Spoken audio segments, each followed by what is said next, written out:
এই একটা মাত্র সার্ভিস যেখানে জীবন বিলিয়ে দেওয়ার শপথ নিয়ে সার্ভিস শুরু হয়। আমার জানা মতো সশস্ত্র বাহিনীর বাইরে এইরকম আর কোনো আয়োজন নেই। সশস্ত্র বাহিনীর তুলনা শুধু ওনারা নিজেরাই, অন্য কেউ নয়। আমরা আপনাদেরকে আমাদের পরিবারের অবিভাজ্য অংশ মনে করি, আনসেপারেবল। আপনাদেরকে কখনো আমরা আমাদের হৃদয় থেকে সেপারেট করতে পারবো না। তারা আমাদেরকে ঋণী করে গিয়েছেন, তারা দেশের জন্য কমিটেড ছিলেন, জাতির দায়িত্ব নিয়ে তারা দায়িত্ব পালন করেছিলেন। গর্বের বাহিনীকে দুর্বল করার জন্য এ ছিল এক গভীর ষড়যন্ত্র। আমরা এই ষড়যন্ত্র উপলব্ধি করি এবং আল্লাহ তাআলা কোনোদিন সুযোগ দিলে তার সঠিক প্রতিকার করব ইনশাআল্লাহ। তিনি যদি যুদ্ধ করতে জীবন বিলিয়ে দেন, পরিবার এটার জন্য আফসোস করে না, কারণ তিনি প্রথম দিনই শপথ নিয়েছেন তার প্রিয় দেশের প্রতি ইঞ্চি মাটি তিনি পাহারাদারি করবেন। এই মাটি কাউকে ছাড় দিবেন না, প্রয়োজনে নিজের জীবনটা উপহার দেবেন। গর্বিত সেনাবাহিনী কোনোটাই আসলে আলোর মুখ দেখেনি। সেনা অফিসারের মৃত্যু কোনো বাহিনীতে ঘটেনি। দুনিয়া এটি নজিরবিহীন, আনপ্রেসিডেন্টেড। এত বড় ঘটনা দেশের প্রতিরক্ষার ইতিহাসে ঘটে গেল, যার মাধ্যমে এই জাতি দারুণভাবে ক্ষতিগ্রস্ত হয়েছে। তার সত্যিকারের সুরা এখনো হলো না।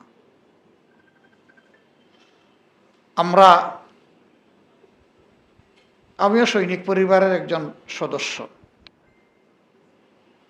আপনাদের মতো পুরোপুরি হয়তো বা এই ব্যথা বুঝব না, কিন্তু কিছু হলে ওই ব্যথা আমাদেরকেও স্পর্শ করে। যে ভলিউমে আপনারা ব্যথা কনসিভ করেন, আমরা ওই ভলিউমটা হয়তো বা কখনো পারবো না, কিন্তু এইটুকু নির্দ্বিধায় বলতে পারি যে আমরাও ব্যথা অনুভব করি। বাংলাদেশে এই ঘটনা দিয়ে শুরু হয়েছিল খুনের রাজনীতি সেই সময়ে, এরপরে এটা এসে শেষ হয়েছে 24-এ, এবং তার রেশ উসমান হাদি পর্যন্ত অব্যাহত ছিল। এই মানুষগুলোর ত্যাগ এবং কুরবানির কারণেই আজকে বোধহয় এখানে দাঁড়াতে পারলাম। আজকে মূলত যাদের উদ্দেশ্যে এই আয়োজন, তাদের জীবনে 2009 সালের 25 এবং 26 তারিখ পিলখানায় যা ঘটেছিল, সেই কষ্ট, সেই ব্যথা তারা ভাঙ্গা বুকে বয়ে বেড়াচ্ছেন। ঈদ আসে, ঈদ যায়, ঈদ আসে মানুষের জন্য খুশির বার্তা নিয়ে, তাদের জন্য আসে চোখের 2 ফোঁটা পানি নিয়ে। মানুষ দুনিয়ায় জন্মেছে দুনিয়া থেকে বিদায় নেওয়ার জন্যে, কিন্তু সব বিদায় মানুষ সমানভাবে গ্রহণ করতে পারে না। যুদ্ধে একজন লড়াকু সৈনিক, তিনি যদি যুদ্ধ করতে জীবন বিলিয়ে দেন, পরিবার এটার জন্য আফসোস করে না,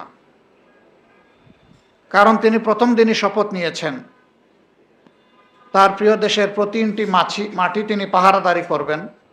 এই মাটি কাউকে ছাড় দিবেন না, প্রয়োজনে নিজের জীবনটা উপহার দেবেন। এই একটা মাত্র সার্ভিস যেখানে জীবন বিলিয়ে দেওয়ার শপথ নিয়ে সার্ভিস শুরু হয়। আমার জানা মতো সশস্ত্র বাহিনীর বাইরে এইরকম আর কোনো আয়োজন নেই।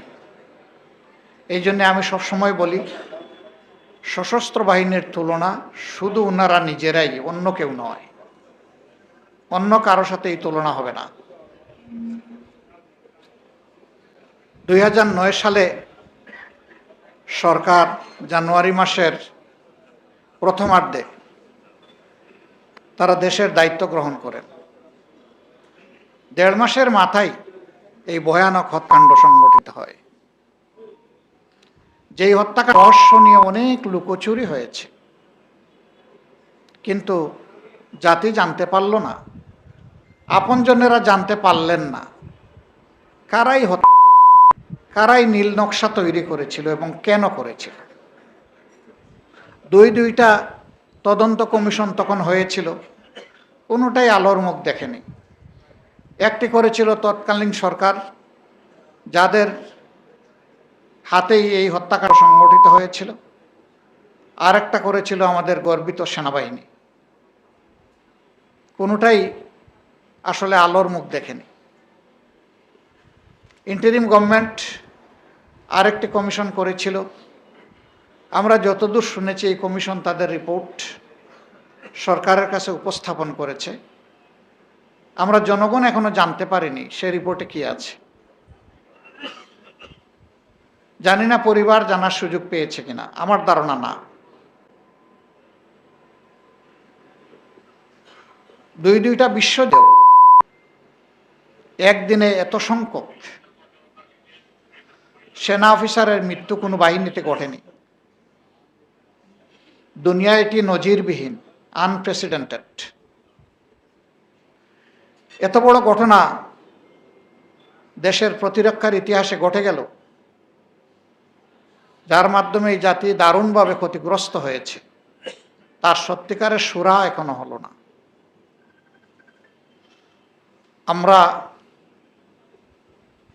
আমিও সৈনিক পরিবারের একজন সদস্য। আপনাদের মতো পুরোপুরি হয়তো বা এই ব্যথা বুঝব না, কিন্তু কিছু হলে ওই ব্যথা আমাদেরকেও স্পর্শ করে। যে ভলিউমে আপনারা ব্যথা কনসিভ করেন, আমরা ওই ভলিউমটা হয়তো বা কখনো পারবো না, কিন্তু এইটুকু নির্দ্বিধায় বলতে পারি যে আমরাও ব্যথা অনুভব করি। এরপরে অনেকগুলা ঘটনা 15.5 বছরে ঘটেছে এই সরকারের জমানায়, এবং সবগুলা ঘটনাই দায় চাপানো হয়েছে যারা ভিকটিম তাদের উপরে। ভিকটিমরা আবার রিভিকটিমাইজড হয়েছেন। এটাই সবচেয়ে দুর্ভাগ্যের বিষয়। একদিকে বিচার তো পেলেনই না, উল্টা আপনজনকে হারানোর পরেও তারা আবার নিগ্রহের শিকার হলেন, নিবর্তন নির্যাতনের শিকার হলেন। একটা শ্লোক আছে, পাপ বাপকেও ছাড়ে না। এটাকে ম্যাচিউরিটি পর্যন্ত দিতে হয় যাওয়ার সুযোগ। আল্লাহ তাআলা একটা সীমা পর্যন্ত সেই সুযোগ দেওয়ার পরে তাদের উপরে তার শক্ত গ্রিপ বসান। আল্লাহর গ্রিপ যখন ওই সমস্ত অপরাধীদের ঘাড়ের উপর পড়ে, তখন তাদেরকে আর রক্ষা করার কেউ থাকে না। তারা হয় সমাজের কাছে অপদস্থ এবং নিগৃহীত। বনানী সামরিক গুরুস্থানে, কবরস্থানে, যেখানে আমাদের এই বীরদেরকে দাফন করা হয়েছে, সেখানে আমার ঘনিষ্ঠজনরাও শুয়ে আছেন। আমি যখন তাদের কবর জিয়ারত করতে যাই, তখন হয় এইটা দিয়ে শুরু করি, না হয় এখানে এসে শেষ করি। এইটাকে নৈতিক দায়বোধের জায়গা থেকে একটা সৌভাগ্য মনে করি, এই বীরদের কবরের পাশে দাঁড়ানো। আল্লাহ দোয়া কবুল করার মালিক, কিন্তু দিল খুলে তার কাছে সাবমিশন দেওয়ার দায়িত্ব আমাদের, পূর্ণ আন্তরিকতা এবং ইখলাসের সাথে।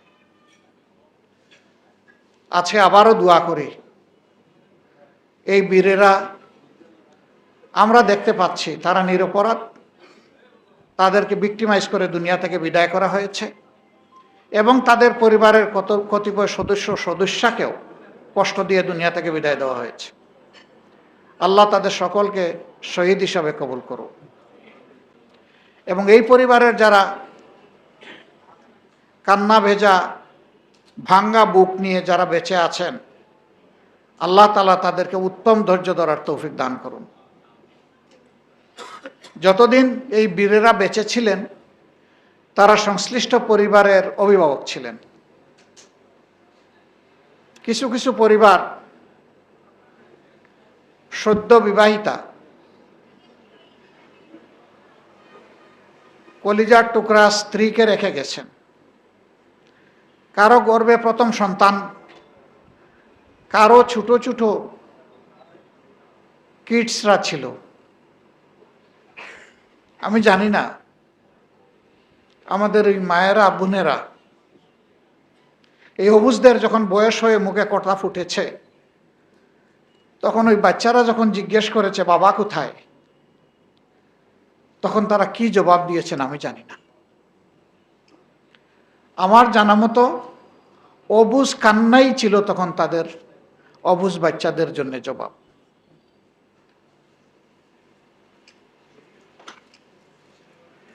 বাংলাদেশে এই ঘটনা দিয়ে শুরু হয়েছিল খুনের রাজনীতি সেই সময়ে, এরপরে এটা এসে শেষ হয়েছে 24-এ, এবং তার রেশ উসমান হাদি পর্যন্ত অব্যাহত ছিল।